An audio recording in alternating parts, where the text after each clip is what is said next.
Di tengah sorotan publik terhadap birokrasi, Menteri Keuangan Purbaya Yudi Sadewa membuat gebrakan besar. Ia memecat 29 pegawai Direktorat Jenderal.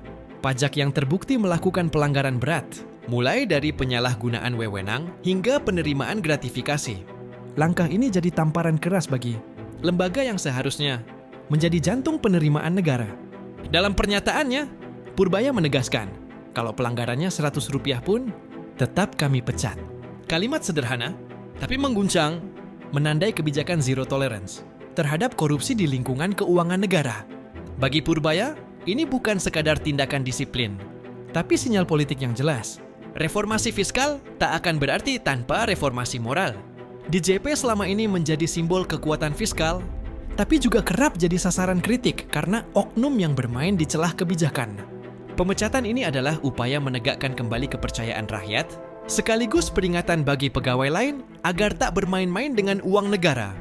Namun di sisi lain, kebijakan keras ini memunculkan tantangan baru. Disinilah ujian sebenarnya. Bagaimana Purbaya menegakkan disiplin tanpa menumpulkan semangat kerja? Dan bagaimana menegakkan keadilan tanpa menimbulkan rasa ketidakpastian. Belum selesai dengan urusan pajak, Purbaya kembali membuat langkah mengejutkan. Rencana pembubaran Satgas BLBI. Satgas yang dibentuk untuk menagih dana obligor krisis. Statement 98 itu dianggap tidak efektif.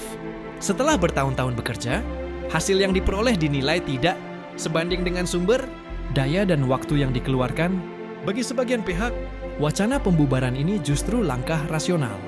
Jika Satgas tidak efisien, maka perlu restrukturisasi agar negara tak terus membuang.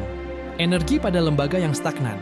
Namun bagi pihak lain, keputusan ini bisa berbahaya karena bisa menimbulkan kesan bahwa negara mulai melepas tanggung jawab terhadap kasus BLBI yang Menjadi simbol keadilan publik sejak Crisis 98. langkah Purbaya ini menimbulkan reaksi beragam. Sebagian memujinya sebagai menteri yang berani melawan arus dan bersih-bersih Dari dalam, Sebagian lain menilai langkah ini berisiko karena bisa mengguncang stabilitas internal kementerian yang sangat strategis. Tetapi terlepas dari kontroversinya, langkah-langkah Purbaya jelas memperlihatkan arah baru bahwa pemerintah ingin menegakkan disiplin dengan tindakan nyata, bukan hanya slogan. karena di era di mana kepercayaan publik rapuh, Tindakan lebih berarti daripada janji. jika langkah ini konsisten dijalankan dengan transparansi dan akuntabilitas, Maka reformasi birokrasi bukan lagi mimpi. namun jika berhenti di headline tanpa perubahan sistemik, Maka semua ini hanya akan menjadi episode singkat dalam sejarah panjang. Birokrasi kita, pada akhirnya keberanian seperti ini selalu datang dengan risiko. tapi sejarah hanya mencatat dua jenis pejabat, yang menjaga sistem agar tetap nyaman, Dan yang mengguncang sistem agar menjadi lebih baik. Purbaya tampaknya memilih yang kedua.